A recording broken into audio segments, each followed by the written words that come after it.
So item 2.3.1, Town Planning Application number 166 Stud Road, Dandenong North, Planning Application number PLN22/0176.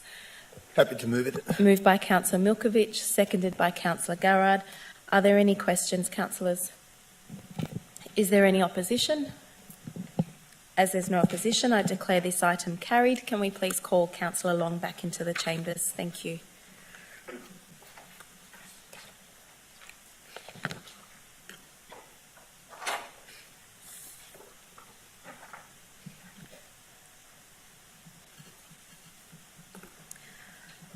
Item 3, question time public. Ms Weatherall, are there public questions this evening? Thank you, Madam Mayor. The first question we have is Adele Daffler from Keysborough. If Adele would like to come up to the microphone, please. He has a query regarding financial support to neighbourhood houses. Thank you, Mr Daffler. Hello, everyone. My question is, as a coordinator of the Al-Fajr Sunday School in Springvale Learning Activity Centre, I've got about 30 children using the facility, and we've been using it for a while now.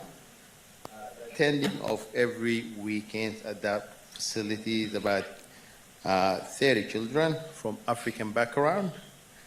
The school currently being supported by the Springvale Learning Activity Centre as the access for the venue. The facility being able to operate from SLUG is much more than just using a venue. The parents of those kids can't afford to send their kids to an everyday activity. That's why they come to the Springvale Learning Activity Centre for school. So what I want to know is what will the council do as part of finance support for the neighbourhood house operate with more than certainly they can continue support the school we use it. Thank you.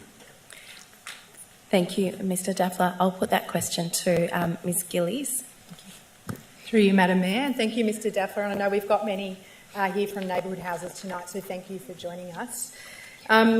Council recognises the incredibly impactful and practical supports and services that many organisations within our community provide to many community groups across the municipality. We're really pleased that through the current funding cycle, Council has been able to support neighbourhood houses to the tune of $1.14 million, and that's through our Community Funding and Grants program. Council is currently reviewing budget submissions, so that process is currently underway, and neighbourhood houses have made a submission. So consideration of funding in relation to neighbourhood houses per that submission will be considered by Council, and it'll go through that process, which is occurring this week. I did think it was worth mentioning, though, that our Community Funding Grant program is actually currently under review. It's been in place for enough time now that we can do that review, and it's being conducted by an external consultant. I'd really recommend for anyone that would like to have their say in relation to that consultation, please jump on our website, go to the Have Your Say section, and you'll see there's a section there about funding and community grants. So please jump on. Neighbourhood houses also will have a specific focus group as part of that process. So thank you for joining us tonight. Thank you, Ms Gillies. Ms Weatherall. Thank you, Madam Mayor. And our next question is Finsin Suri Dakshina Morthy of Dandenong. If she would like to come up to the microphone, please, to ask her question about financial support for agencies. Thank you, Ms Weatherall. Ms Morthy, please. Thank you. Hi all. As a new arrival to Australia with my husband and son, I looked for a place where I can go to improve my English, make connections and learn new skills. I also wanted an environment that is safe and welcoming for women. I found out about Wellspring for Women, and since the start of the year, I have been attending English class, computer class, introduction to hospitality, swimming class, and parenting program, self-care program. All of these are available to me at no cost to help me with settling in Australia and to feel part of the community. I can even take my child with me, and he can be minded by volunteers and play with other kids. During this term, I learned a lot about the city of Greater Dandenong and the services it provides and the role of council as our closest level of government. As a resident in your city, I am proud to be part of the multicultural community, and my question is to you is, how will you support agencies like Wellspring to enable them to operate financially with confidence and to continue providing much needed programs to women like myself, needing to develop skills and confidence as active citizens? Thank you. Thank you for your question. I note that a lot of the questions this evening are on the same matter of the funding of neighbourhood houses, and I know that Ms Gillies has responded to the first question. Ms Gillies, is there anything further that you'd like to add to this particular question? Thank you, Madam Mayor. No, just to reiterate, we absolutely are considering that budget submission this Wednesday night. They come to Council. So we'll be going through that process. And what I will say as well, Dalal, Wellsprings for Women, congratulations on the recent budget announcement there for an additional $788,000 from the state government in funding over the next 2 years. So well done to Dalal from Wellsprings for that advocacy there as well. Thank you, Ms Gillies. Ms Weatherall. Thank you, Madam Mayor. And our next question is from Mohammed of Springvale. If he would like to come up, he wants to speak about financial support to neighbourhood houses. Is Mohammed here? Mohammed's still on the train on his way home from work. He's hoping to get here.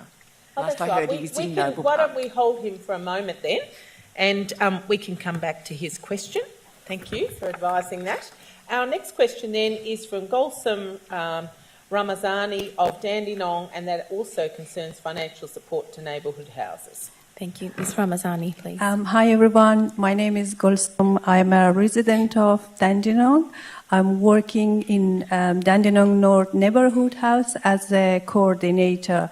I have a question, but before I ask my question, I just highlight some of the program we have in North Dandenong Neighbourhood House.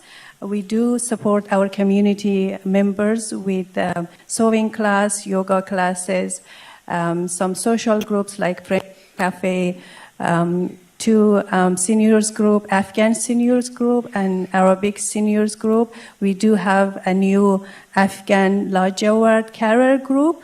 Also, we're providing the community member with some English classes, computer and numeracy classes, as well as 1 day per week on-site Centrelink representative for those who are having difficulty to reach out to Centrelink.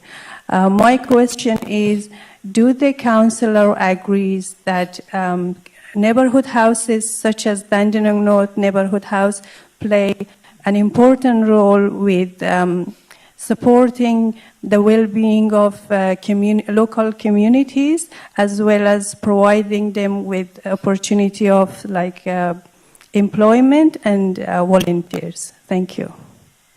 Thank you, Ms Ramazani.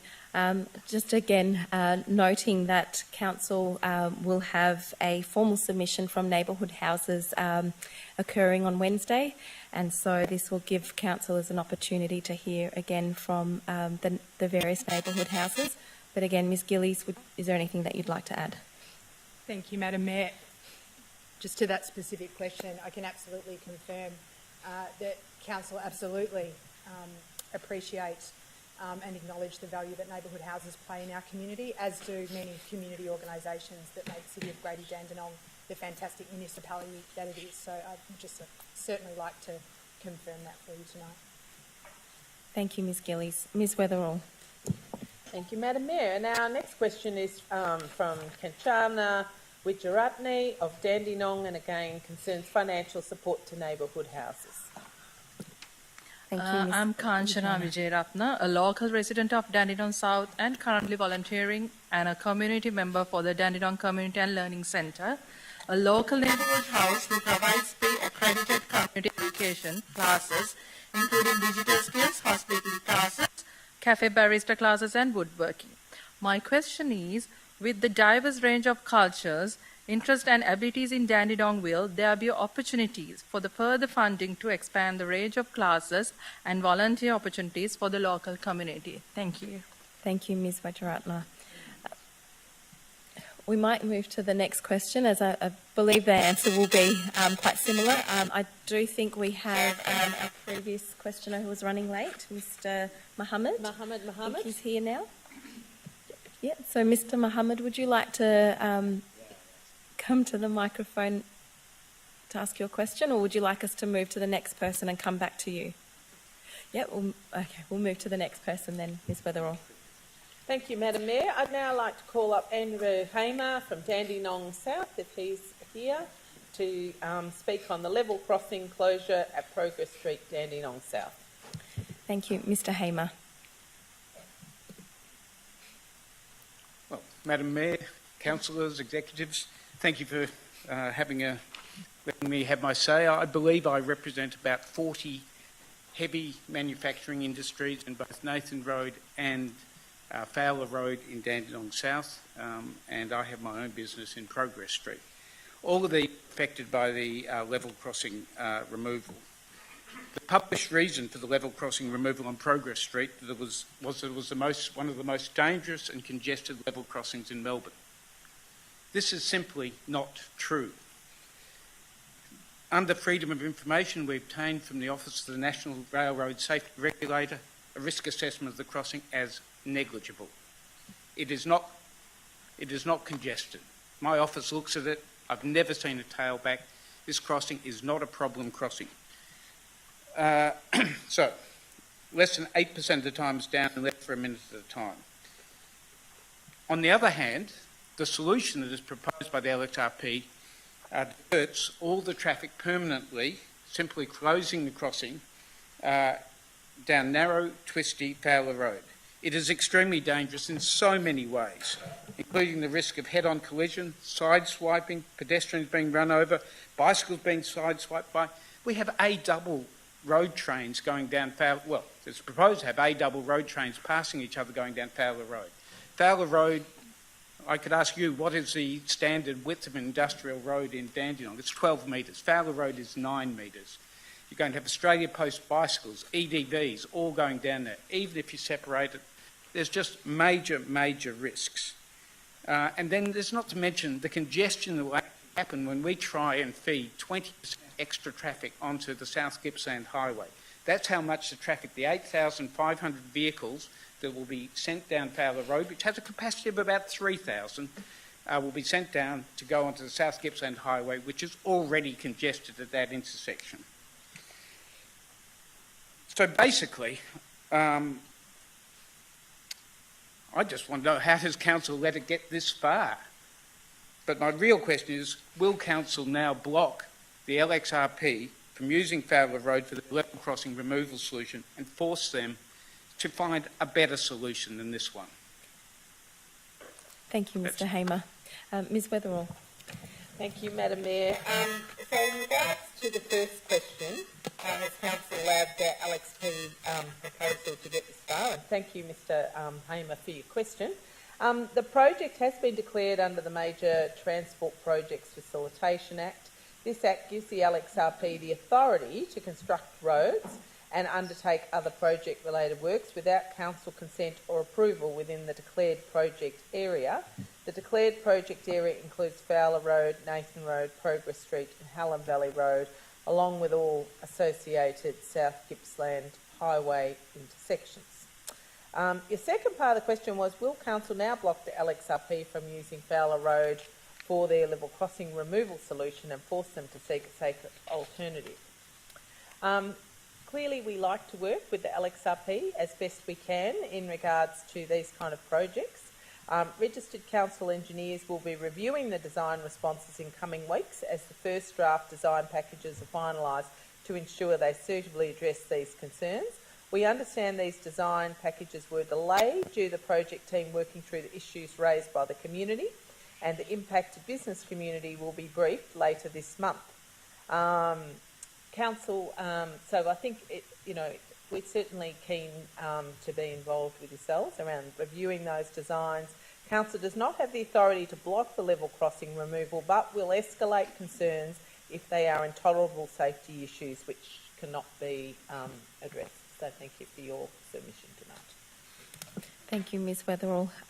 Next, maybe Mr Mohammed, are you ready for your question? Yep, feel free to come up to the microphone, please. Thank you very much. My name is Mohammed. As a member of the Hararian Community Group and the Governor Committee member of Springville Neighborhood House, I would like to ask a question of Council. How will the Council continue to support the Neighborhood House to provide a good governor, and the staff need to continue providing cultural, safe space and the support to community group like the Hararian community, which has been meeting at and supported by Springville Neighborhood House for the past 34 years. Thank you. Thank you, Mr Mohammed. Before you arrived, there were a number of questions that were similar, but I will pass to Ms Gillies just to respond to Mr Mohammed's question, please. Thank you. Thank you, Madam Mayor, and thank you, Mr Mohammed, for making the trip to be here with us tonight. We just shared... Technology is not our friend tonight. We just shared prior to your arrival the Council are currently undergoing its budget submission process, and Neighbourhood Houses have made a submission for Council to review as part of that process. And we're also currently going through a review of our Community Partnership Grants program. And I just encourage all interested to jump on our website to the Have Your Say section, and you can actually give your feedback in relation to the community grants that City of Greater Dandenong provide, through which at the moment Neighbourhood Houses have been successful for $1.14 million worth of grants, and we're currently reviewing the current stage of grant applications, which again includes applications from Neighbourhood Houses as part of the next process. So jump on the website, have your say, and we're certainly we'll be reviewing the budget submission from Neighbourhood Houses this week. Thank you for coming. Thank you, Ms Gillies. Ms Weatherall, please. Thank you, Madam Mayor. I'd now like to ask Mr Lance Hammond of Dandenong South if he would like to come up and speak on the level crossing closure at Progress Street in Dandenong South. Thank you. Thank you. Thank you, Mr Hammond. Evening, everyone. Thanks for allowing us to speak, and thanks for telling us that you support the community. That's the most important part. So sort of following on from Andrew, I have a business that works out of Nathan Road, and so I put my through a question today, so I'll read it as I sort of wrote it, if that's okay. My understanding of the government's level crossing removal program was to remove dangerous level crossings, to improve safety and reduce congestion, as well as countless other reasons. All the publicity, television advertising was about removal. The actual process being adopted for the Progress Street crossing by closing Progress Street on either side of the railway line is not removable. At all time, it's a farce. It's been recorded within the documents, as Andrew said before, Freedom of Information Act, that the Safety Office, the National Rail Safety, felt that the risk was negligible. The solution of spending millions of dollars to build a bridge, send all the traffic down smaller, windy street, already congested with businesses, staff cars, pedestrian traffic, delivery trucks, all sizes, rigid trays, semi-trailers, B-doubles, A-doubles. I keep losing track of all the doubles that they have these days. And more just flies completely as a contradiction to the whole ethos of the removal program, which is to create a safe and more efficient environment. So I suppose my question is, based on community support and everything else, is sort of virtually the same as Andrew said. How has the City of Greater Dandenong, our council, has allowed Alex Arpabeasel to get so far without doing all the homework required by communications with all the businesses that were in Nathan Road, Fowler Road and Hallies Road, My understanding, a lot of it was done was COVID. All the statistics are all wrong. Communication with the business that are directly affected both in Nathan Road and Fowler Road, seeking their input, feedback, and then coming up with a more logical, workable solution. And I sort of had the same sort of question Andrew did, but I gather, as you said, will the council be able to block the situation? But something needs to be done because it's just getting out of control. And they're trying to basically reinvent the wheel that's not broken. That crossing is not broken, needs to stay as it is. So, Thank you, Mr Hammond. Thank you. Ms Weatherall. Thank you, Mr Hammond, and certainly both Mr Hammond and Mr Hamer have communicated your concerns, and as I outlined previously, we're not the responsible authority, but we are about to see a copy of the designs and certainly will be out there as one of the parties talking to local residents with the LXRP. And I've made a commitment as well to come out and have a look at the concerns that you have articulated to me previously, and we'll continue to keep the council updated in regards to these matters. Thank you, Ms Weatherall. Do we have the next question? Thank you, Madam Mayor. I now have a question from Isabel Nash of Keysborough concerning the tree protection local law. Thank you, Ms Nash. Hello everyone, thanks for having me again. At our last council meeting, myself and other residents asked questions clarifying elements of the proposed tree protection local law. Can you please confirm that the answers to those questions will be in the council report on the tree protection local law that will come to the council meeting on Monday the 26th of June? Thanks. Thank you, Ms Nash. Mr Bosman, please. Madam Mayor, thank you to yourself and Ms Nash. I can confirm that those questions that you referred to will be addressed in the answers that will be Thank you, Mr Bosman. Ms Weatherall. Thank you. And Isabel Nash has another question this evening about the Keysborough Golf Club. Sorry, we should have just left you standing there. I didn't realise, thank you. Thank you, Ms Nash. Okay, I just need to find my question, sorry. Okay,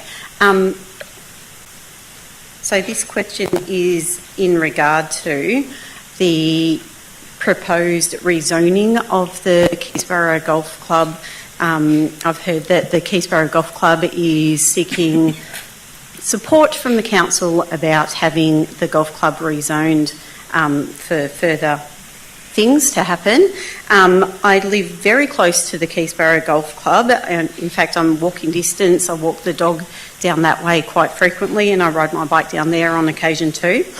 And one of the reasons my family chose to live in this area in Keysborough is because of the green wedge and the health and environmental benefits that it brings to us as a family and to our community. I see lots of native wildlife in our local park and bushland, and that is because of the connection to the golf club. I see a plethora of birds whenever I walk along the fence line of my estate in the golf course, and I've even seen echidnas entering the golf course, which is an absolute treasured experience. When it happens, we call the kids and say, quick, come down, come see the echidna, because it's so precious to see an echidna in suburbia. Okay? I'm trying not to get emotional here.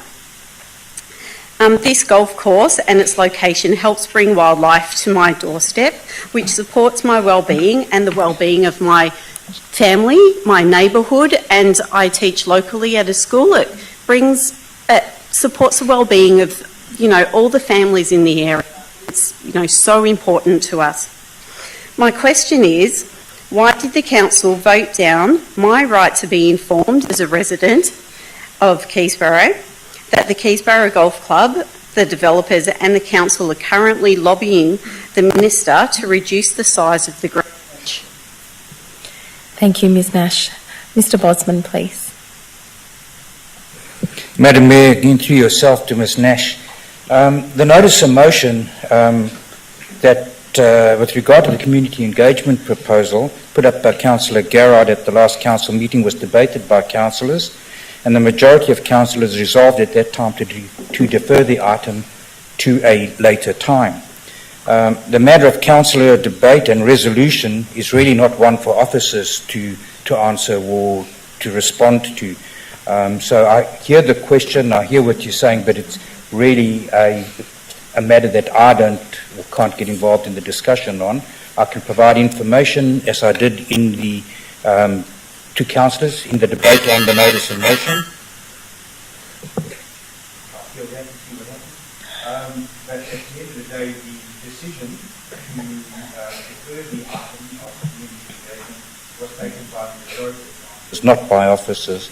But as I also explained at the in my information, that when there is an item, when there is a rezoning, when there is documentation or a formal application put to council, part of that process will most certainly involve community consultation. But again, why did council vote down my right to be informed, etc.? That was a decision that came out at the end of a debate between the councillors on the notice of motion put by Councillor Garrard. Thank you, Madam Mayor. Thank you, Mr Bosman. Ms Nash, also note that it is coming back to tonight's meeting, so we will. It is on item 5.1 that it's returning to us. So can I just receive clarity? So the councillors themselves need to vote, is it, on whether they seek community consultation, on whether the golf course... Sorry, Ms Nash, is that a question of clarity, or is that, I think that sounds more like a comment. Clarity. So the councillors, the question is, do councillors need to tonight discuss that again to decide on whether they consulted the community about it? That same notice of motion is coming to us tonight, yes. So we will be voting on that later on. Thank you. Thank you, Ms Nash. Ms Weatherall. Thank you, Madam Mayor. Our next question is from Vicky Green of Dandenong North.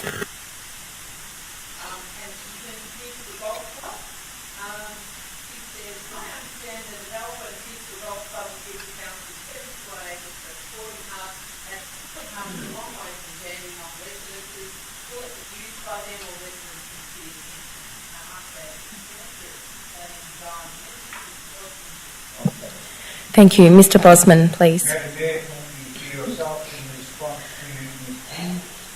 Council is presently not considering any detailed application by the Chiefs of the Golf Club. However, it is logical to assume that any sport facility in this location will also be used by residents of our neighbouring municipalities, just as our residents use facilities which are located in other municipalities as well. Thank you, Mr Bosman. Ms Weatherall, please. Thank you, Madam Mayor. And our last question is from Sylvia Mastrogiovanni of Dandenong and concerns the municipal strategic statement. And her question is, it's now been over 5 years since Greater Dandenong residents were promised a community consultation on the municipal strategic statement. When can we expect this? Can I ask Mr Bosman to respond to that? Thank you, Mr Bosman. Madam Mayor, thank you through yourself to Ms Mastrogiovanni. Thanks for the question. This has quite a history. Going back to 2017, council officers commenced a review of the Greater Dandenong Planning Scheme, including the Municipal Strategic Statement. Then in 2018, the state government announced that all planning schemes in Victoria would be required to be converted to the new planning format. Being the planning policy framework. This announcement required the review of the planning scheme to be put on hold until the planning policy framework was implemented into the Greater Dandenong Planning Scheme by state planning. To date, the state government has not completed the planning policy framework for the Greater Dandenong Planning Scheme, and while an exact date is not known for the completion of this by the state government, it is hoped that it will be completed in the next few months. Once this is completed by state government, council officers will then be able to commence the review of the municipal scheme, including the municipal strategic statement. Thank you, Madam Mayor. Thank you, Mr Bosman. Ms Weatherall, are there questions to be taken on notice from last meeting, please? Yes, there are, Madam Mayor, and they've been provided for the minutes. Thank you. Item 4, Officers' Reports, Part 2, 4.1, Contracts, 4.1.1, Contract Number 2223 to 43, Perry Road Construction and Widening, Stage 1, Greens Road to Pacific Drive. Moved by Councillor Garrard, seconded by Councillor Tan. Are there any questions, councillors? Councillor Garrard, do you have a question? Can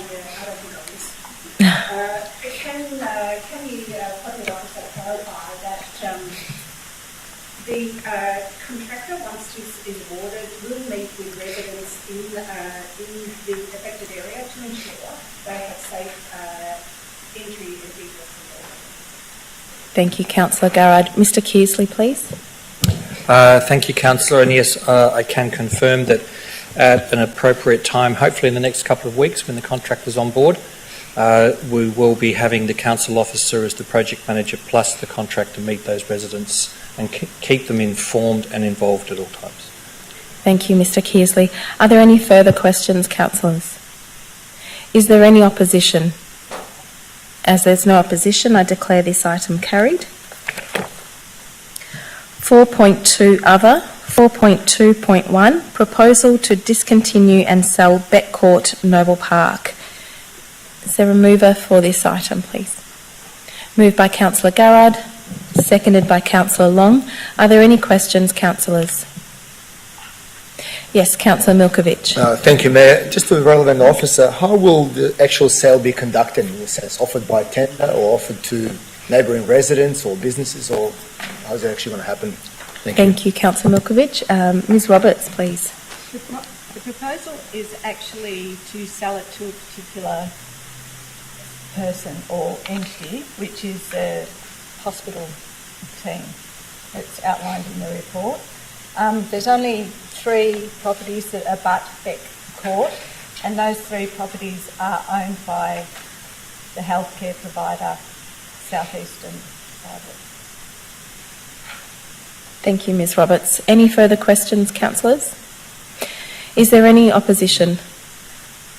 As there's no opposition, I declare this item carried. 4.2.2 Draft Minutes of Positive Ageing Advisory Committee Meeting, 13th of April 2023. Moved by Councillor Garrard. Unknown participant is now exiting. Happy to move. Pardon the... Happy to second. Thank you. Seconded by Deputy Mayor Councillor Formoso. Are there any questions, councillors? Is there any opposition? As there's no opposition, I declare this item carried. Item 4.2.3, Draft Minutes of Disability Advisory Committee Meeting, 17th of April 2023. Moved by Councillor Garrard, seconded by Councillor Tan. Are there any questions, councillors? Is there any opposition? As there's no opposition, I declare this item carried. Item 4.2.4, Chief Executive Officer's 100-day report, reshaping Greater Dandenong. Moved by Councillor Garrard, seconded by Councillor Lim. Are there any questions, councillors? Is there any opposition? As there's no opposition, I declare this item carried. Councillor Garrard, do you wish to make a comment? Thank you, Mayor. I'd just like to take this opportunity to congratulate our CEO, who has survived 100 days. That in itself is worthy of congratulations. I'd also like to thank her for her energy and for the diligence in which she has taken to put this 100-day report together, which is incredibly informative and provides great direction for us going forward. So I would just like to express my gratitude. Thank you, Councillor Garrard. Councillor Milkovich. Sorry, not on a topic, but Councillor Dark has tried to talk a few times, but just messaged me that we can't hear him at all. He wanted to enter the debate. Councillor Dark doesn't seem to be online by the looks of it. No, that's been confirmed by our IT staff.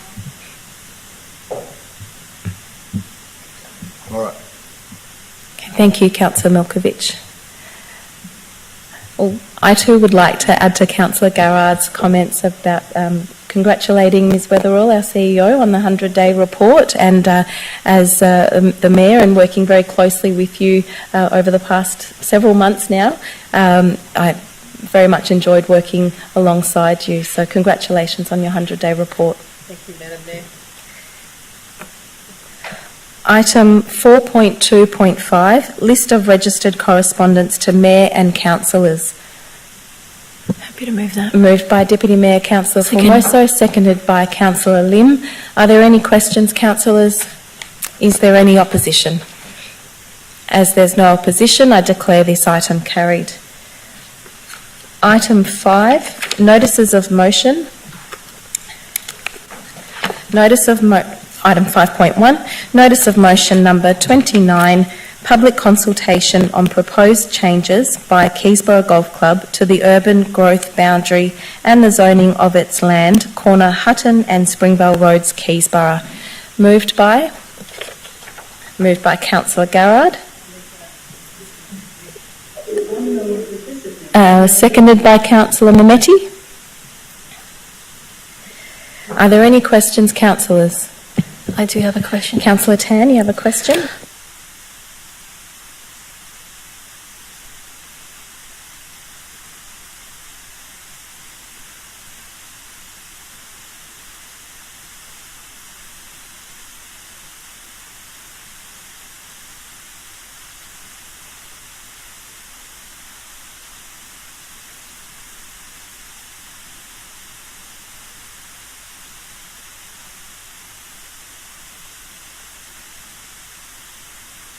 Mr. Bosman, can I put that question to you? Madam Mayor, again, it's not my notice of motion, so it's not my question to answer. You know that the view of the officers is that once we have documentation, it's at that point we go out to the community with the documentation. But it's not my question to answer. Thank you, Mr. Bosman. Councillor Garrard, do you have something to add? Madam Mayor, there was no report. The motion was not passed, so there was no report to come back to council. That's actually what we're now debating today. Thank you, Councillor Garrard. So it was a deferred motion. It was deferred last meeting, Councillor Tan. Any other questions, councillors? Councillor O'Reilly. Thank you, Mayor. Question for the mover. In the motion, it stipulates that a report must come back in, I think, 3 months. Is that correct? Does the mover agree that if all the pertinent information that would affect residents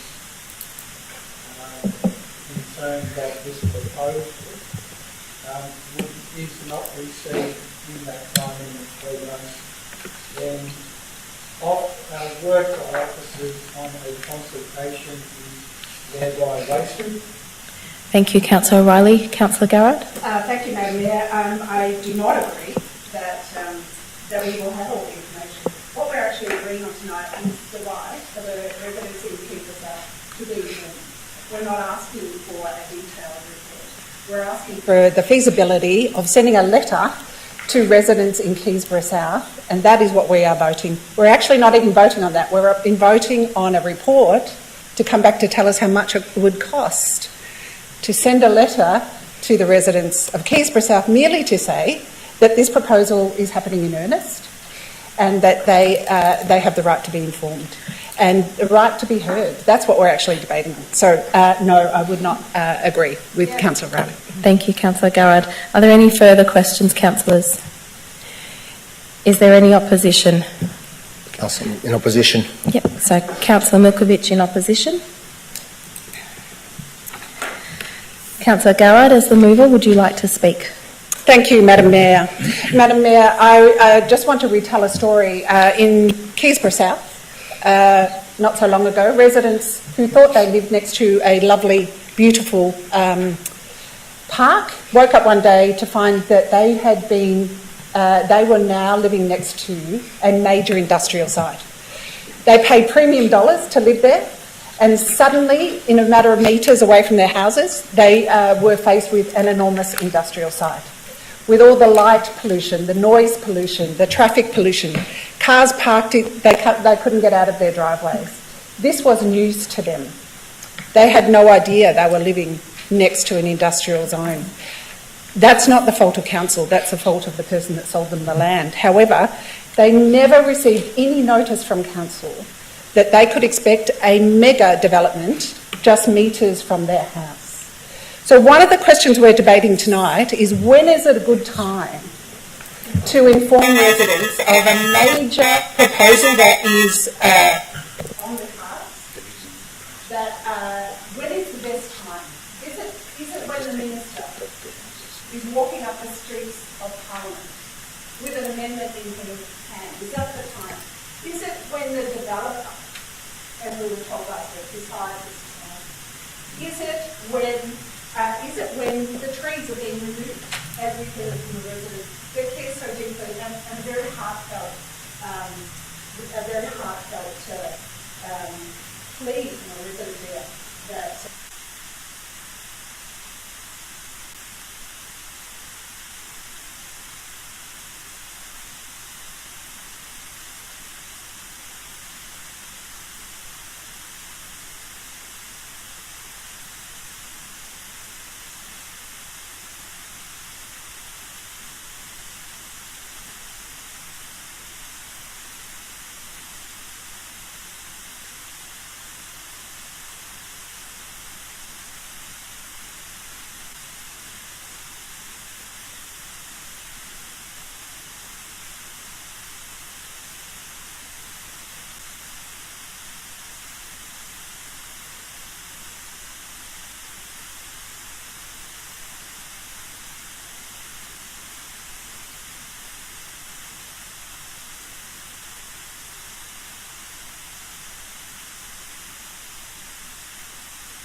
when is it right? When do the residents reflect their expectations? When are they allowed to be told and do the thing? Thank you, Councillor Garrard. Councillor Mometti, as the seconder, would you like to speak to this item? Thank you. I just want to remind the council that they're not voting whether they're opposed or against today. All their votes tonight go out to consultation and be open and transparent with the community. So all I'm asking the council is to support Councillor Garrard's motion to go out and be open and transparent to the community, and let's get their feedback. And then, as this happens, we have better information on what the community wants. And that's the transparent to the community. So all we're voting on tonight is getting a feedback from our residents. So don't do it. Thank you, Councillor Mometti. Councillor Milkovich, as first opposition, would you like to speak? Thank you, Mayor. Microphone working? No? Speak loud enough.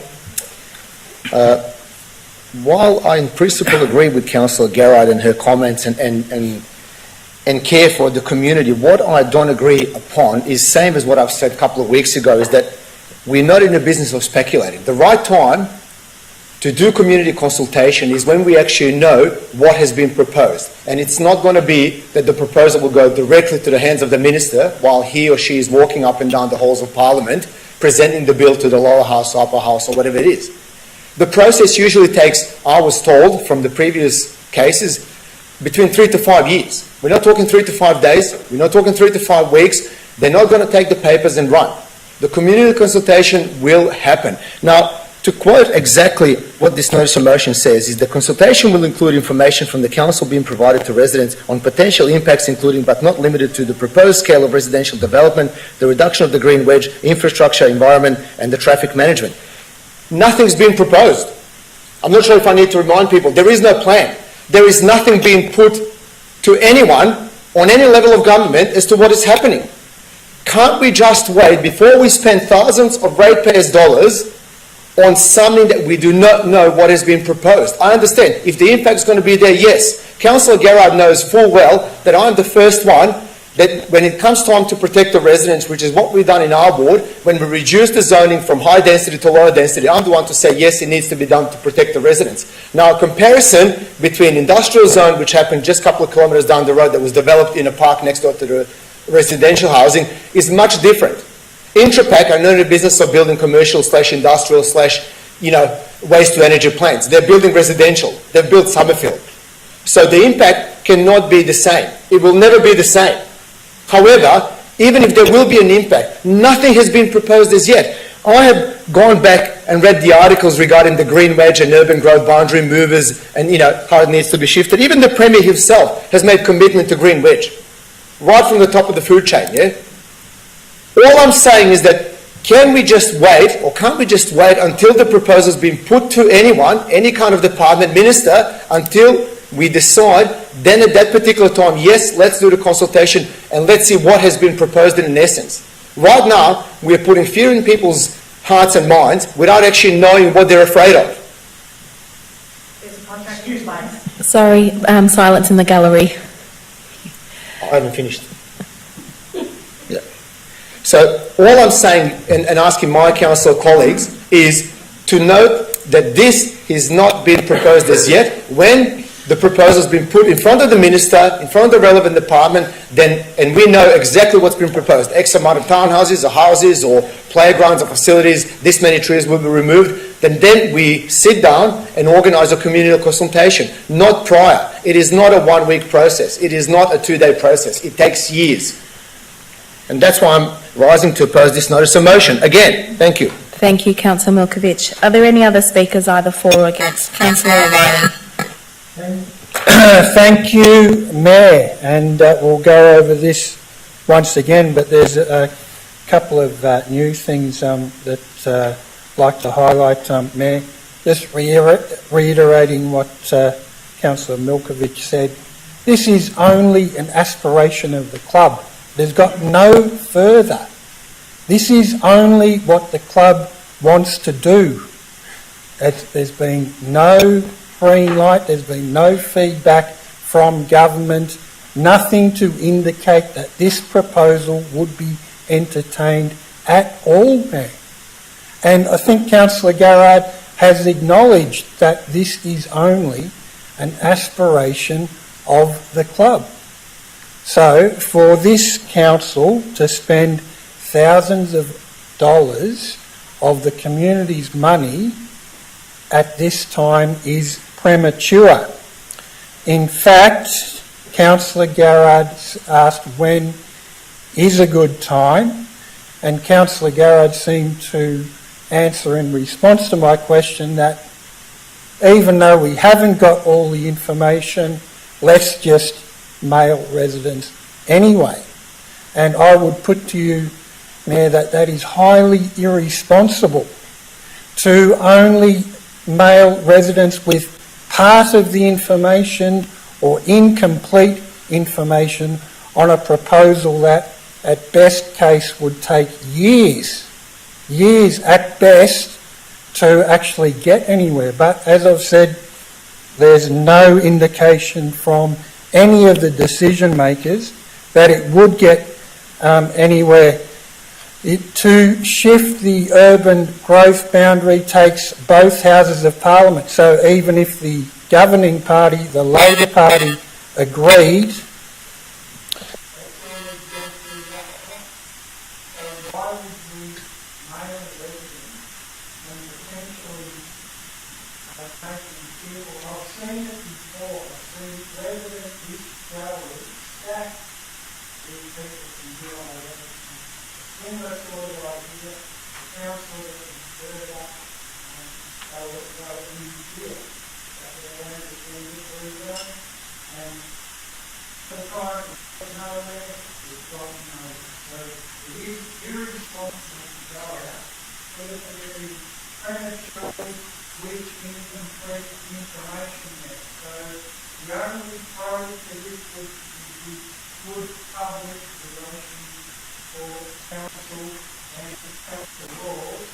but I'm sure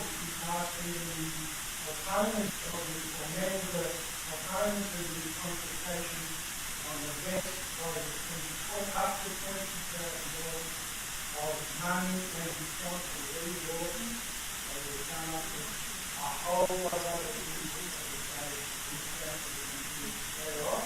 And there's some of these not in the public gallery. There's plenty of other issues that arise as far as railway crossings, removals, and transport houses that we could allocate 30 seconds, councillor.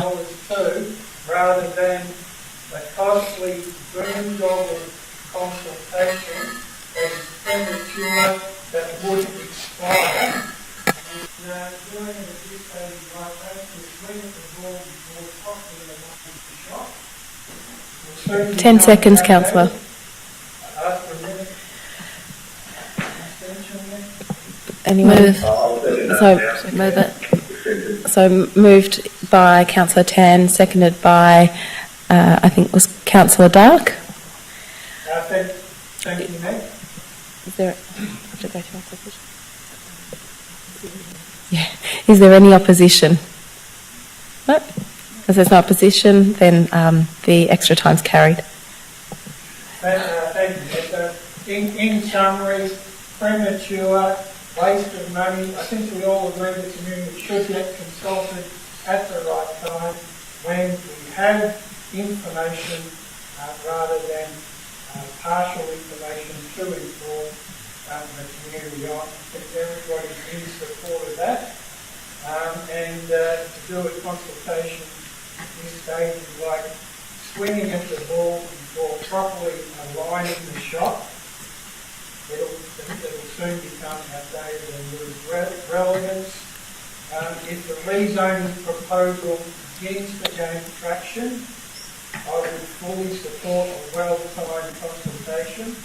You have 20 seconds. Perfectly lined up cuts. However, now is not the right time to tee off, as the path to the hole is still unclear. Thank you, Councillor O'Reilly. Are there any other speakers who haven't spoken to this item? Yes, Councillor Dark. You may speak. Thank you. I was going to speak to this item as well. And I echo the sentiment of mostly what both sides are saying at the moment with the matter. I can understand where the concerns come from, because I had the same thing in my ward with the Kimura High School development site that the state government through the entity developed and is developing quite onerously and without very little consultation. So I can understand where Councillor Garrett's coming from.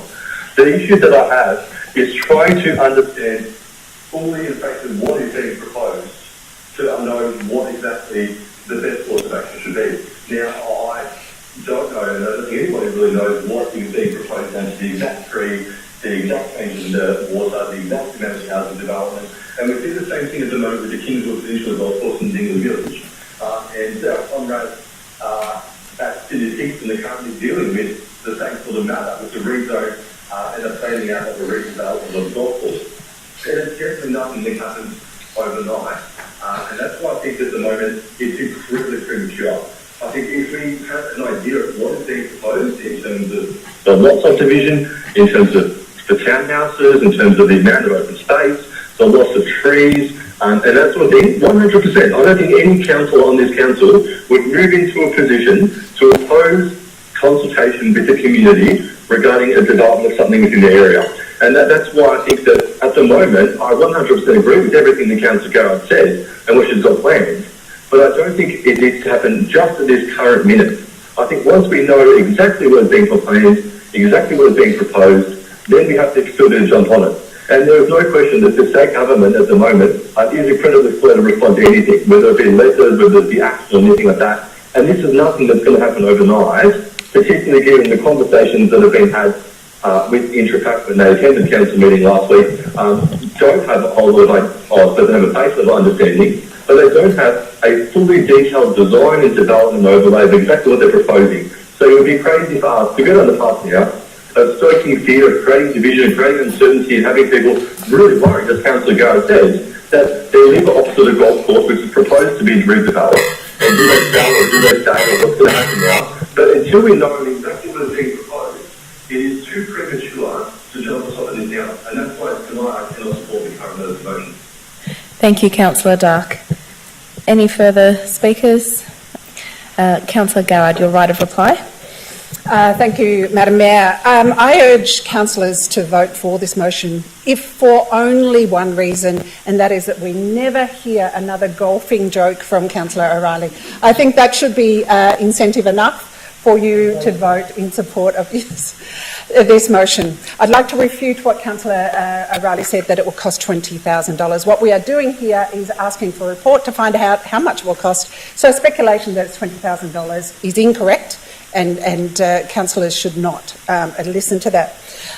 What I would say is that it's extraordinary that the councillors here have decided when our residents should be told. They have decided when it's a good idea, and yet every one of them sat in this council meeting last week and heard the Keysborough Golf Course tell us excitedly of their plans. They know exactly what they're doing. They know exactly where they're going. Intrapac told us exactly how many houses they plan, but that's actually not what we are talking about tonight. We're talking about the rezoning. We're talking about the Green Wedge. We're talking about one of the most important environmental zoning parts of the city of Greater Dandenong. We heard about the environmental preciousness. We heard how the residents greatly appreciate that. We are talking about the rezoning. So talking about the speculation about the development, we're not discussing that. We're discussing the right of these residents who are going to be affected by the rezoning alone. Their right to know that it's in earnest. Councillor Garrard, please be seated. Councillor O'Reilly, what is your point of order? Councillor Garrard is again stating that this will definitely proceed. That is factually incorrect, Mayor. I don't believe that's a point of order. That's not what I said at all. Okay, so They will be affected by rezoning. so a statement of fact or opinion is not a point of order, Councillor O'Reilly. So, Councillor Garrard, please continue. Thank you, Madam Point of Mayor. order, Mayor. It was factually incorrect that Intrapac and Keysborough Golf Club has said how many properties or how many dwellings will be on site last week. So can I just please remind councillors that these are the valid points of order. Debate that is irrelevant, a matter that is outside of the powers of council, a motion which has not been accepted by the chair, a question of procedure, a councillor is not conducting themselves in accordance to the code of conduct, a time limit has been exceeded, a quorum is not present, or any act of disorder.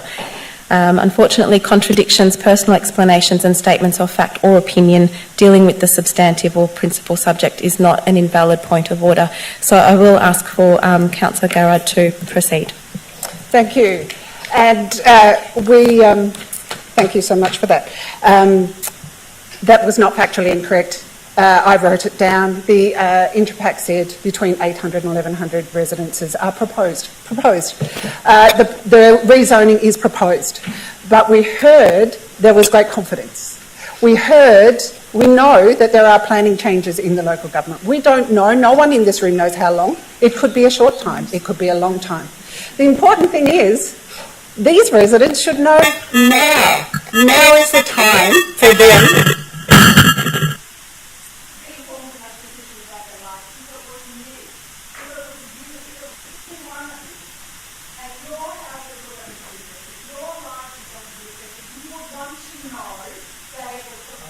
May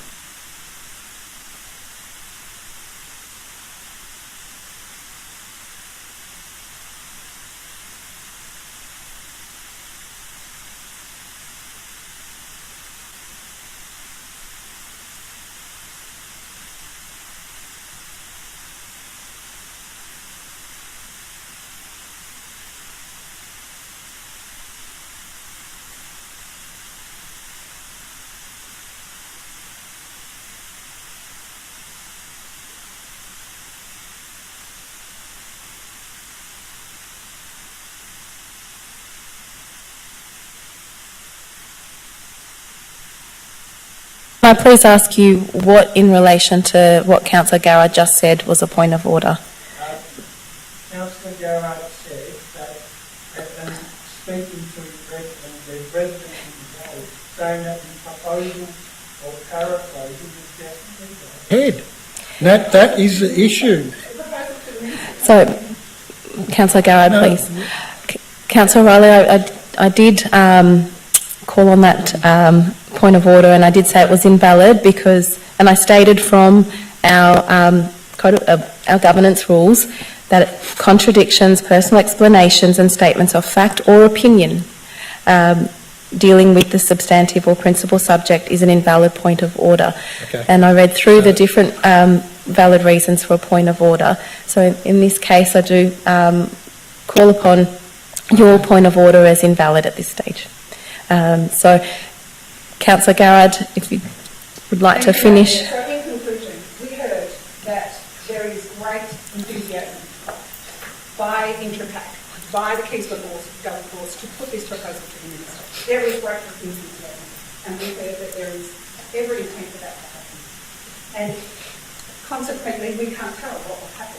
But that proposal, they proposed to lobby the Minister to make the rezoning. That's what we know. That's what we're talking about. That's what residents have a right to know about. And as Councillor Mamedi said, we are an open and transparent council. We stand to benefit substantially as a council from this. 30 seconds, Councillor. We're going to get substantial developer funds. We're going to get rates in perpetuity on a substantial number of dwellings. Therefore, it is imperative that we are always open and transparent, and we are always listening. And so I urge our councillors to only vote on the report. Just remind you that just voting on the feasibility report. And I urge you, for the sake and for the 10 seconds. perception of the community about transparency, that you support this. Thank you, Councillor Garrard. We'll now go to a vote.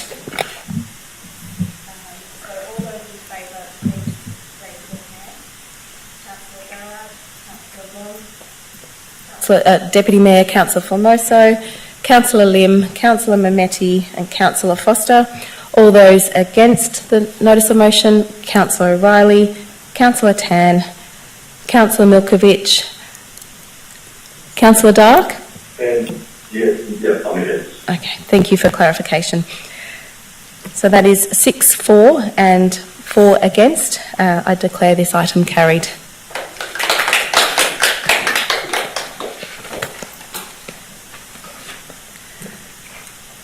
Item 6, reports from councillors, delegated members and councillor questions. I might start with you, Councillor Milkovich. Nothing for tonight. Thank Mayor, you, Councillor. thank you. Thank you, Councillor Milkovich. Councillor Mameti.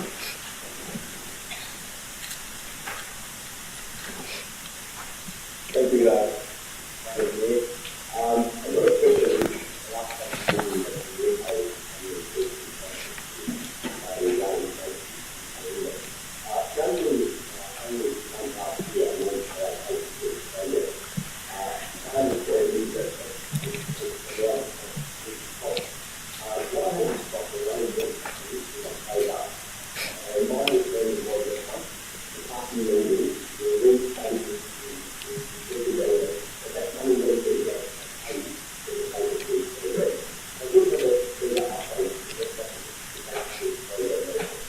Thank you, Councillor Mameti. Ms Weatherall? Yes, Madam Mayor. Councillor Mamedi just asked about the Safer Streets program and the discontinuance of some aspects of the Safer Streets program. So we will provide an update at a forthcoming meeting. Thank you, Ms Weatherall. Councillor Mameti?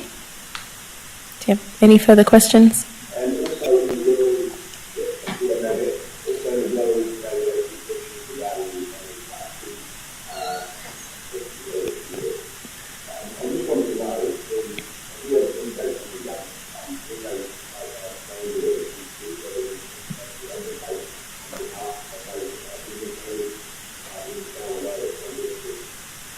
Thank you, Councillor Mameti. Ms Weatherall? Did Mr Kersley hear the question? It was in regards to when we might expect to get the plans back from the LXRP in regards to the queries tonight around Progress Street. Thank you, Councillor. Yes, the information we have to date is that we're expecting that within the month in terms of a full design package of what is proposed.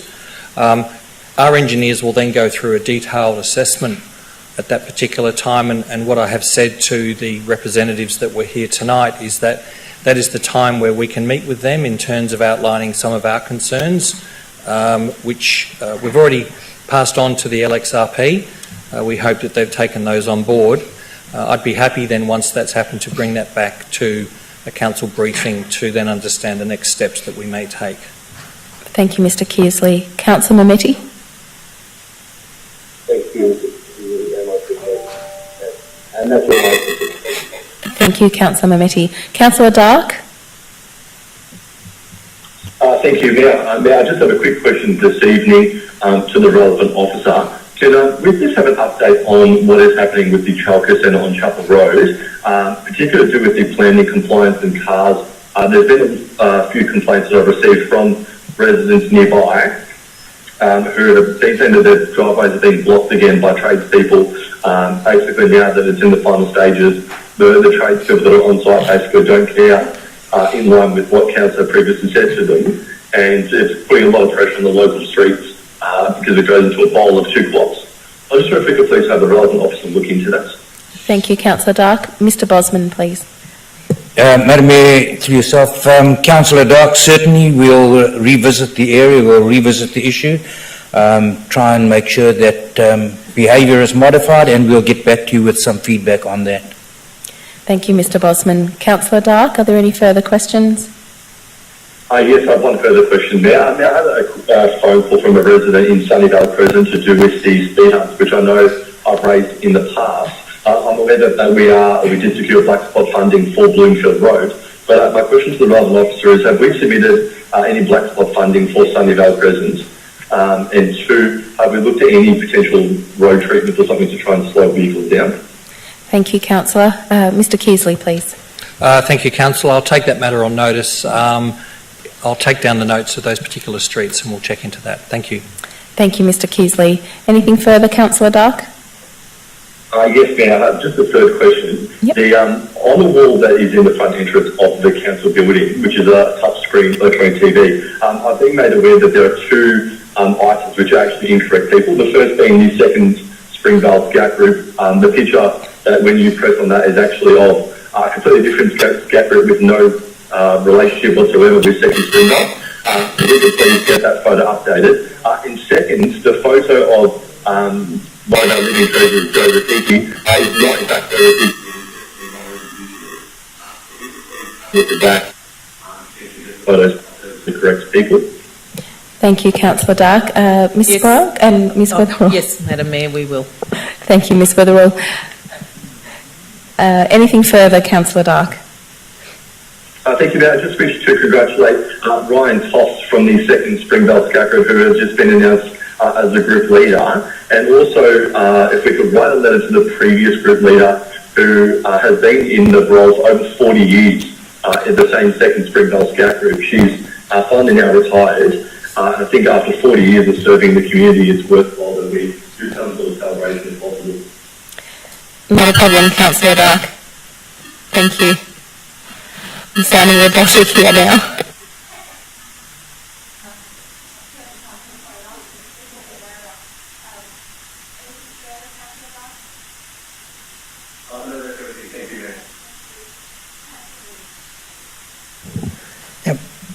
Thank you, Mayor. The participant is now exiting. Last Tuesday before last, on the 23rd of May, I attended Greater Dandenong Volunteer Expo hosted by the Greater Dandenong Volunteer Resource Service. On Wednesday, I attended Mother's Day celebration hosted by Vietnamese Australian Senior Association of Victoria. On Thursday, I also had a meeting with Major Warren Elliott and also Miss Lian Wong from the Salvation Army, just regarding to our celebration.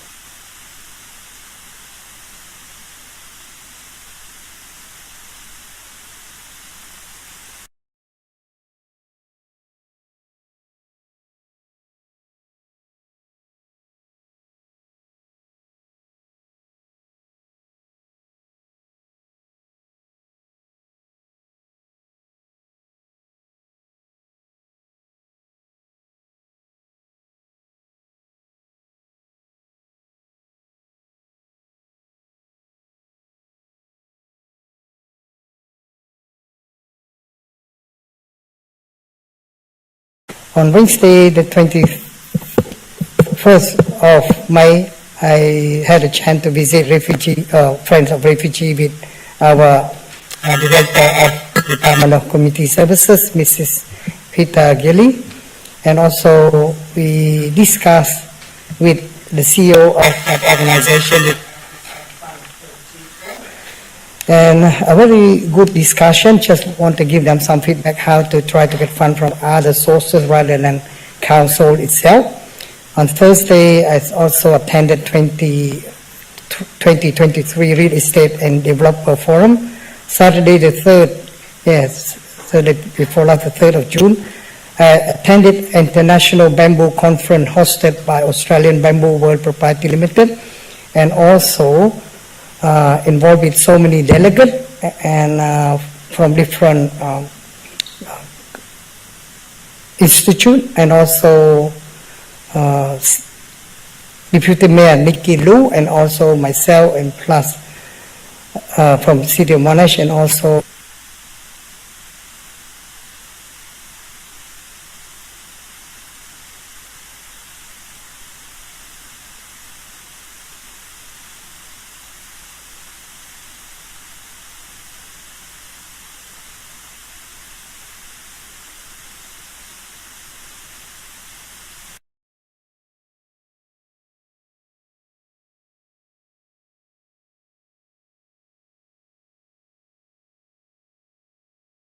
putting on George Street Dandenong.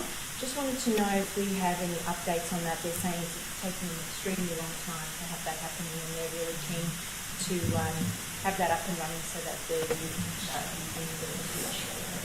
Thank you, Deputy Mayor. Mr. Pearsley, please. Thank you, Councillor.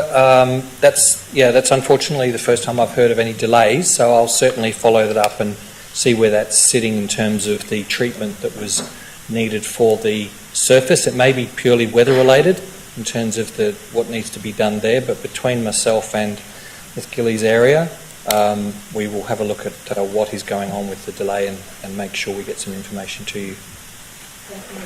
Okay. Deputy Mayor. Great, thanks, Mr.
Programs or actions in terms of following up with areas where hooting does take place, but we will also send the traffic engineers out there to see what can be done in terms of any street lighting treatments. Thank you, Mr Kearsley.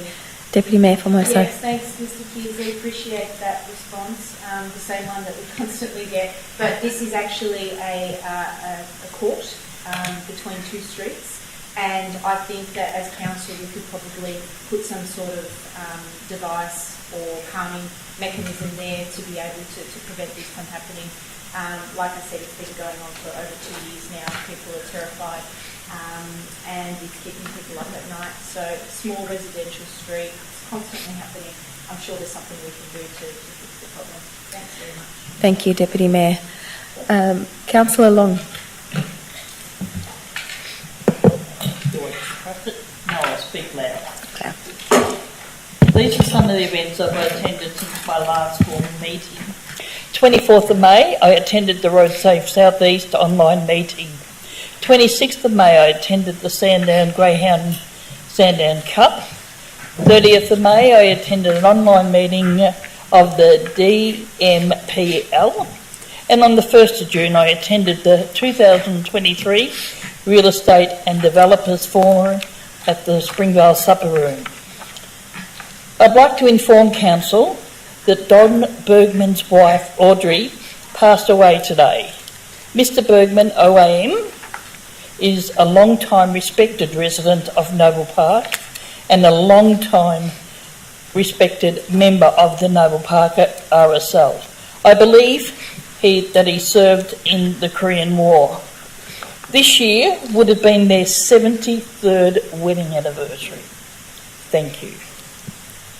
Thank you, Councillor Long, and condolences to the Bergman family. Councillor Tan. Thank you, Mayor. It's on now. I've just got a few questions for tonight. So the first one through you, Mayor, through the relevant officer. This is regarding to the Black Spot Road Safety Project, which is on the Bloomfield Road in Noble Park, Keysborough. So as we know, the community consultation was conducted since the 22nd of May. So by sending out 500 mail out to the owner-occupiers plus messages. So I believe the project is starting in June, but we just need to know, do we receive any feedback from the resident about this project, and when's the actual project starting in June? Thank you. Thank you, Councillor Tan. Mr Keasley. Thank you. Hopefully this will keep working. Yes, thank you, Councillor. The consultation has only just finished. We did, I think, receive up till probably middle of last week, so I'll have to get an update, about 5 or 6 submissions. There was one particular comment from a resident who said waste of money, but there were general support from a lot of the other ones that came in, wanting to know the timing of when the works would take place. Once we are clear of the consultation and we need to review anything with regards to comments that have been made, we may have to go back to 1 or 2 of them to clarify some points, and I've directed that occur before we start construction. I can give an update of construction, but it is related to some federal funding through the Black Spot, so the sooner we start the construction program, the better, but that'll only be done at a time that we're satisfied with any feedback we get from the residents. Thank you. Thank you, Mr Keasley. Councillor Tan. Thank you. Second question, this is regarding to potholes. There's a lot of potholes. This is along Corrigan Road from Heatherton toward Chatham Road in Keysborough. So it's winter starting already, so I just need to know, we usually have our schedule to do potholes street by street or suburb. Just want to find out when we'll be conducting potholes through this area. Thank you, Councillor Tan. Mr Keasley. Thank you. We have a general approach with potholes with regards to, depending on the weather and those sorts of things, we tend to do a patch that lasts hopefully for a couple of weeks before we then program a more permanent patch to come in. What I would recommend is, if you do get any concerns or see any in the streets, that please send them through. We have had some recent bad weather with rain. It doesn't take much these days for the rain to get in and create some additional potholes, especially with the level of traffic. So I would please recommend that any councillors please just send us a list of where you see them, and we'll do our best to get out there initially to make it safe, and then we hope to then get back in a couple of weeks with a more permanent patch. With regards to roads under the control of DTP or Vic Roads, again, we'll forward those directly onto them and ask them that they also follow up as quickly as possible. Thank you, Mr Keasley. Councillor Tan. Thank you, that's all. Thank you. Councillor Garrard. Thank you, Madam Mayor. I'm not sure whether I should do this. Oh, yours is working. Okay, let's try. Madam Mayor, I residents in the same area in Keysborough South, residents from 4 separate dwellings told me the same story, that they have battled for years dealing with a particular species of tree that is planted on their nature strip, and for years they have had to replace water pumps, they have had to replace paving, they've had to replace their own infrastructure within their front yards for years. This has gone on, and they were told repeatedly that the council would not remove the trees. So I believe it's been happening up to 10 years. So why is it that the same residents this week received a notice to say that all the trees would be taken out, but guess what? They're putting the same tree the same tree with the same invasive root system that brings water, climbs up drains,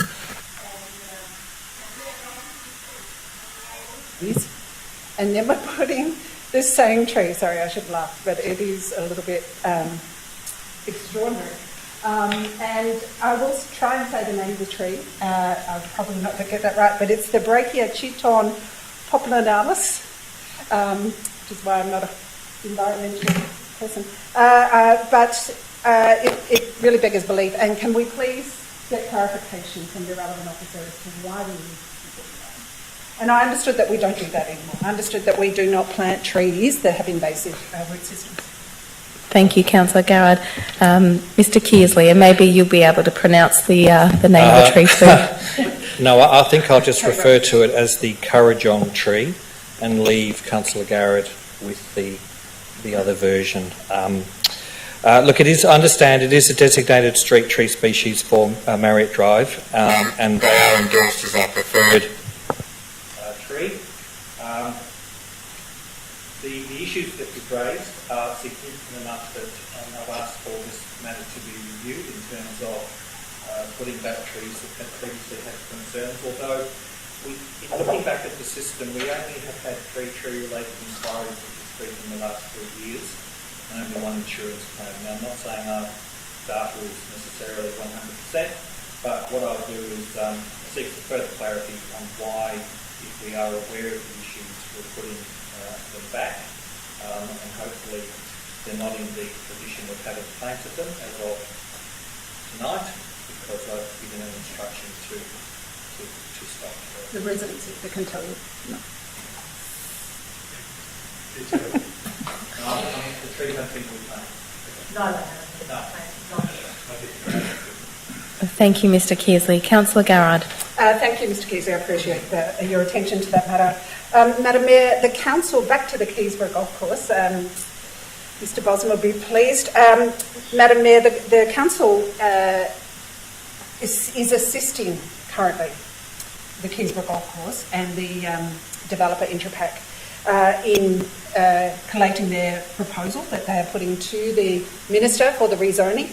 And the council will substantially benefit. 71 acres, should it go through, and should the proposal go through, 71 acres will be given to the council for a sporting hub at no cost to us, other than to develop it. Substantial developer contributions and ongoing rates for maybe up to 1,100 dwellings. So the council is a substantial beneficiary should this rezoning happen and should this proposal go ahead. My question is there a perceived conflict of interest for the council when advocating for the rezoning for the movement of the urban growth boundary? Thank you, Councillor Garrard. Mr Bosman. Madam Mayor, thank you through yourself. Firstly, I just want to correct that officers are not assisting either the golf course or Intrapac in the collation of any form of documentation or material. Anything that's being done is being done entirely by them without any reference to or assistance from ourselves. I'll do that with that point of order. With regard to the question, Councillor, all development in the city, whether by way of planning permits or rezonings or the like, ultimately benefits the council by way of rates, including often by way of developer contributions and other infrastructure investment. Rezonings happen across the city, permits happen across the city, development happens across the city all the time, and we are involved in that. And we as a council, the residents we're all beneficiaries of that, not just in this particular case. And should the Keysborough Golf Club proceed with their proposal, this will be managed in accordance with all the statutory requirements and will not present a conflict of interest. Thank you, Madam Mayor. Thank you, Mr Bosman. Thank you, Madam Mayor. Just to apologies, what I meant to say is you are supporting, as per the notice of motion that was passed in 2015, the council is supporting the advocating for the changing the urban growth boundary. And my question was around perceived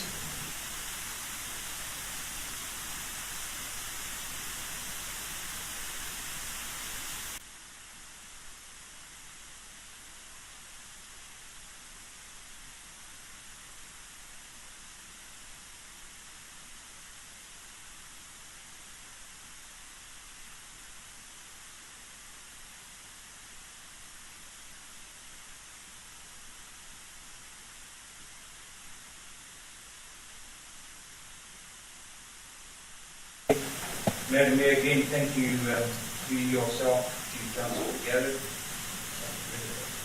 The schedule due to the environmental significance overlay within the Great Dandenong Planning Scheme sets out the buffer distance from the eastern treatment plant. Any sites within this area may still be developed, however, they require referral to and approval by Melbourne Water. The existing Keysborough Golf Club at 55 Hutton Road is located well outside of the buffer area. However, the proposed sports ground is located partially within the buffer. In the proposal on the sports hub site, we require referral to and approval from Melbourne Water prior to any planning permit being issued. When assessing the referral, Melbourne Water will consider any potential impact on people and on facilities. Thank you, Mr Bosman. Councillor Garrard. Thank you, Madam Mayor. My understanding was the buffer zone was put in place for protection, but then we'll leave it there. So, Madam Mayor, according to our current City of Greater Dandenong Green Wedge Management Plan, the proposed site, for the proposed sporting hub is in a floodplain. Flooding that is described in our own management plan as increasing due to a range of factors. Considering the fact that it is in a floodplain, and our own plan says that, what is the likely risks of us developing a sporting hub there? What are the likely ongoing costs for us to continually protect it from the continual flooding that we are subjected to? And what are the likely costs that the council would incur to do that? Thank you, Councillor Garrard. Mr Bosman. Madam Mayor, thank you to yourself, Councillor. It's a question which cannot be answered at this stage. As I mentioned earlier, all technical and risk assessments will be based on the detailed proposal submitted at the time by the club, should the proposal proceed to that stage. So assessments on hydrology, on water flows, on water velocities, inundation, will become part of detailed hydrology and flooding reports, and that is based on the proposed development. And at this stage, I cannot make any Thank you, Mr Bosman. Councillor Garrard. Thank you, Madam Mayor. But we have seen in other areas that living in floodplains not a great idea, haven't we? So moving on, Madam Mayor, I had a very disturbing meeting this week in my ward. I met with over 25 residents who have been subject to extreme and persistent crime. With over 10 houses broken into in a 3-week period, and 3 of those were aggravated burglaries. With one gentleman, his car was carjacked and he was run over. The residents are extremely distressed, extremely concerned. They have tried very hard to get the attention of the authorities. They want to know how to protect themselves. They want to know what the risk is. They want to know why this is spiked. And they want support, and they want to be able to talk to someone in authority that can help them. I have tried over the last week to do that for them without success. I'm asking if the council could, on behalf of those residents, approach the police and the relevant authorities to please speak to these people and provide them with some reassurance and assistance. Through you, Madam Mayor, I already have a meeting tomorrow afternoon at 2 o'clock with Superintendent Kroger from VicPol, so I will let councillors know what the outcome of those discussions are. And you'll discuss that better. Thank you so much. Thank you, Ms Weatherall. Thank you, Madam Mayor. My last question, Madam Mayor, is that with the climate emergency declaration, our vulnerable community needs more support due to increased barriers, local language and financial resources. Apart from the funding of the Sustainability Festival and other financial support, does the City of Greater Dandenong provide other support to implement the climate emergency strategy and the new climate change community engagement and mobilisation plan in order to address the increased barriers faced by our vulnerable community due to the climate change declaration? Thank you, Councillor Garrard. Mr Bosman, please. Madam Mayor, thank you to yourself, Councillor Garrett, and Council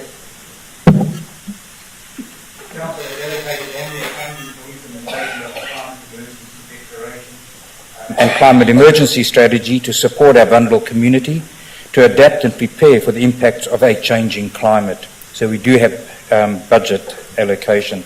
And a recent example of this is the Climate Change and Disability Forum, which brought together people with lived experience community service organisations and emergency management stakeholders to discuss better inclusion of people with disabilities into climate risk planning, and officers will then be able to recommence review planning.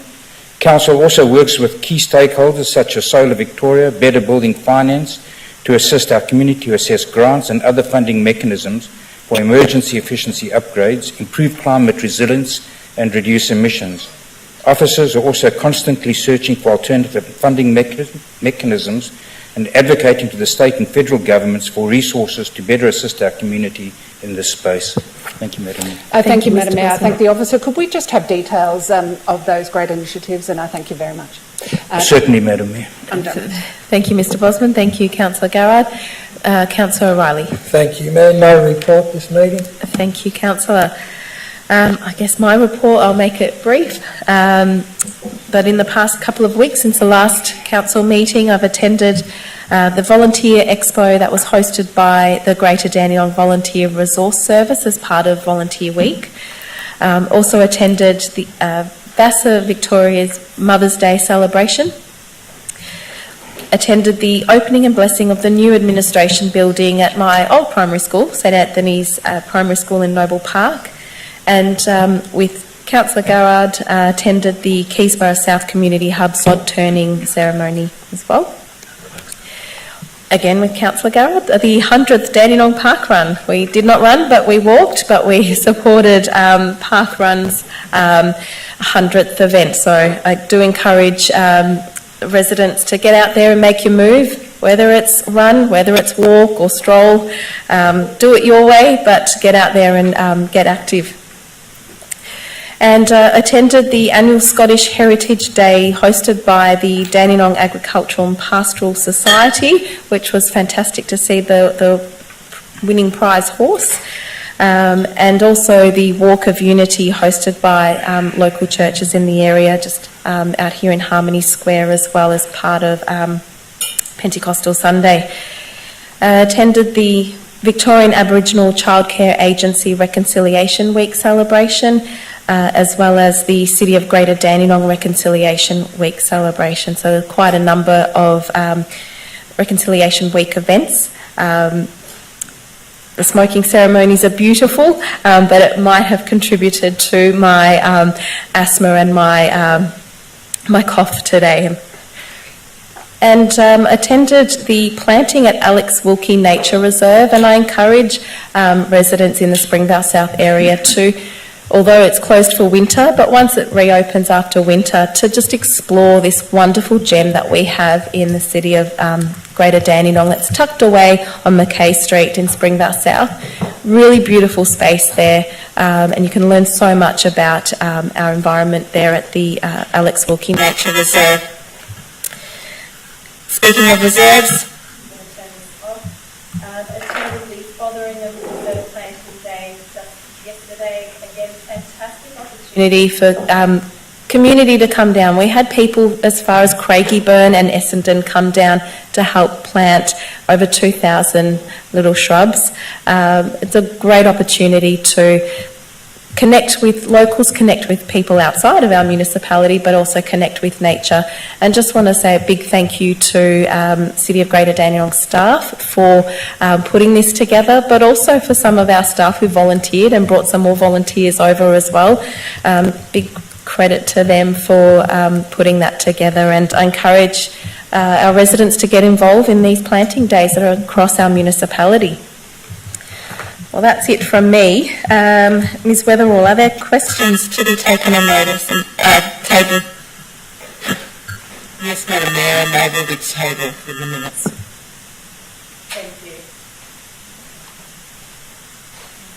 And item 7, urgent business. There is no urgent business.